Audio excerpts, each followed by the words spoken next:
Bonjour à toutes, bonjour à tous. Nous sommes dans la Loco numérique pour continuer notre tour de l'Innovation Week. Et aujourd'hui, on reçoit Florian Fruchet. Bonjour. Bonjour Alexandre. Donc, vous êtes toujours le directeur de Dynamips. Je reprends mes notes, je n'ai pas envie d'écorcher le nom. Le but du jeu aujourd'hui, c'est de continuer. Et souvenez-vous, chers téléspectateurs, on en parlait hier de la marque entre employeurs. Pardon. C'est toujours un petit peu compliqué. Parfois, c'est un petit peu confus, qu'on appelle aussi communication employeur. On va en parler un petit peu aujourd'hui, puisque votre conférence, les entreprises face au défi du recrutement dans le numérique. C'est si compliqué que ça aujourd'hui de recruter? Alors bonjour. Recruter, c'est compliqué parce que le marché, on dit souvent, est tendu. C'est-à-dire que globalement, il y a pas mal de besoins et il y a donc évidemment des fois un manque, une pénurie de personnes. Mais c'est pas plus compliqué, je pense, que dans d'autres métiers. L'important surtout, c'est d'arriver à savoir pourquoi on recrute quelqu'un et surtout quels sont les profils dont on a besoin.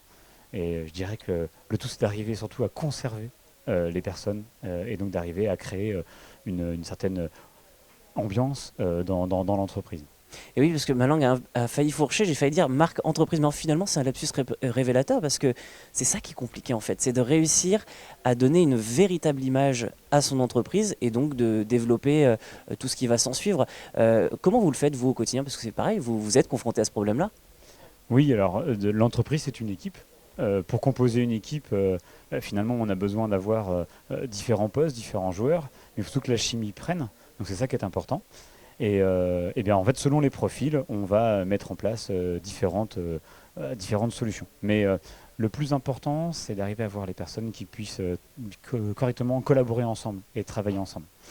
Donc comment nous on s'y prend? On va d'abord regarder qu'est-ce qu'on a envie de mettre en place au sein de l'entreprise, quelles sont les valeurs qu'on veut partager, et puis surtout arriver à les faire vibrer, ressentir au quotidien dans l'entreprise pour que chacun puisse s'y retrouver. Alors je vous propose qu'on s'assoie pour continuer cet entretien, on a un petit peu de temps pour évoquer notamment, et je reprends mes notes parce que c'est important, j'ai pas envie d'écorcher, il y a beaucoup de termes qui gravitent autour de ce défi du recrutement, notamment la démarche globale RSE. C'est quelque chose dont on entend de plus en plus parler, mais est-ce que vous pourriez nous réévoquer, nous réexpliquer ce qu'est cette responsabilité sociétale des entreprises? Alors oui, la RSE, c'est une démarche globale.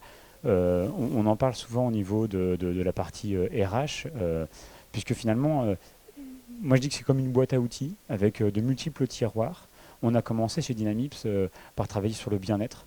Lors de comités stratégie, on définit les piliers sur lesquels on veut se développer. Et je dirais il y a 10-12 ans, un des piliers qui est ressorti, c'est le bien-être. Et on a mis en place la démarche de qualité de vie au travail. Et aujourd'hui, quand on parle de RSE, eh bien, cette partie bien-être au travail fait partie d'un de ces tiroirs. Bon, comme exemple très concret sur cette partie qualité de vie au travail, on collabore avec une entreprise lyonnaise qui s'appelle Neolis, groupe Neolis WeView, et qui met en place des questionnaires mensuels, anonymisés, de manière à ce que chaque collaborateur puisse aussi donner une tendance de son humeur, mais aussi des moyens dont il dispose pour bien travailler.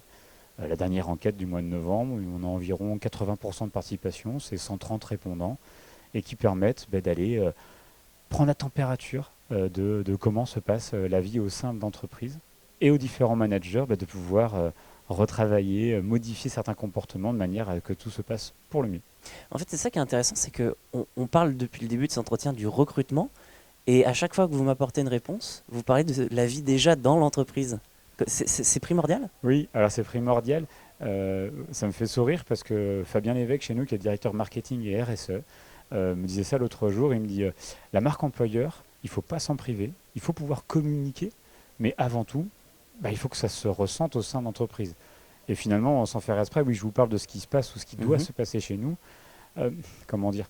C'est un peu comme quelqu'un qui voudrait faire une pub sur un objet ou une prestation de service.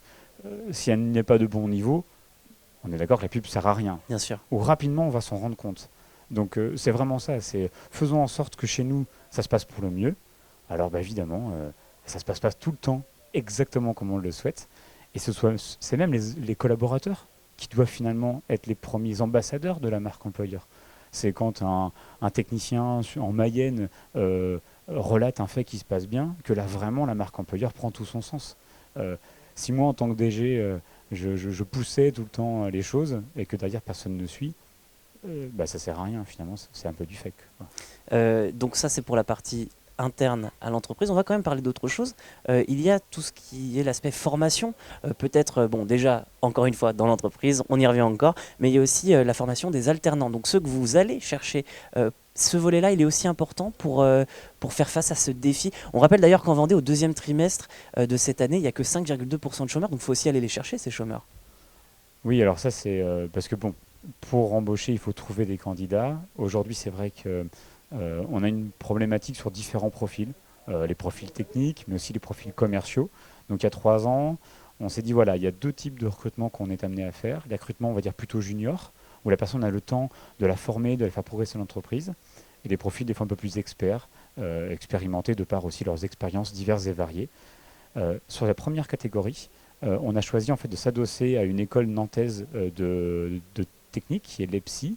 Et donc, on a créé une formation d'alternants, une promotion de 15 alternants tous les ans, qui est diplômée en Bac+3 à la sortie de cette troisième année d'alternance. Et cette promotion, on la prend chez Dynamips. Alors, sur l'ensemble des sites, ce qui fait que l'alternant arrive avec un équivalent Bac+2, mais ça peut être quelqu'un qui a déjà 35, 40, 45, 50 ans, hein, c'est un équivalent. Et sa troisième année, il a fait une semaine dans l'école et 3 semaines à Dynamips. Et nous, on va le former. L'objectif, c'est de pouvoir l'embaucher. Sur les 2 premières promotions, puisque l'on a ouvert la troisième en octobre, on est sur 50% d'embauche. Et c'est ce qu'on disait, c'est qu'il y a aussi cet aspect très intéressant, on l'a évoqué en préparant cet entretien, où lorsqu'on forme, bah, on se reforme aussi en même temps. Ça, c'est incroyable aussi pour se Ouais. rendre compte déjà de ces défis-là, et en même temps, bien pouvoir évoluer et peut-être progresser. Oui, on a tendance à appliquer des choses un peu tout le temps les mêmes depuis des années. Et c'est vrai que quand on forme, on se rend compte que on est surtout... alors dans le numérique, c'est souvent le cas finalement, mais on est confronté à un retour d'un alternant qui dit ah ben moi je... ou qui questionne et qui remet en cause peut-être ce qu'on fait depuis 10 ans et qui doit évoluer avec simplement parce que il faut savoir changer les choses. Ouais, donc comme dirait Stéphane Hessel, indignez-vous un petit peu quand même, histoire de se remettre... Oui, c'est ça. Ouais, c'est Ouais. important. C'est donner la parole. On revient à ce qu'on disait tout à l'heure, le bien-être aussi, donner la parole aux gens. On parlait tout à l'heure de un collaborateur chez Dynamisme, mais je pense chez beaucoup d'entreprises, vient pour faire son métier. Donc il a une fiche de poste, on doit respecter cette chose-là, c'est important, mais il doit aussi faire autre chose. Nous, on a créé énormément de commissions. Alors on met Dina devant tout, hein, Dina Event, Dina RSE et autres, mais un collaborateur, il peut aider à créer le séminaire annuel, il peut créer une journée hackathon pour l'innovation. Et donc le but, c'est aussi qu'ils vivent ces différents moments d'entreprise un peu parallélisés sur tous les métiers, pour aussi s'épanouir différemment qu'en faisant le métier pour lequel il est arrivé chez nous. Eh bien, merci beaucoup, Florian Fruchet, d'avoir répondu à nos questions. La Vendée en direct, c'est fini pour aujourd'hui. On revient demain. L'Innovation Week se poursuit, elle aussi, demain. Mais en revanche, nous, on parlera de toute autre chose. Je vous remercie de votre fidélité. Je vous souhaite une très belle journée sur TV Vendée.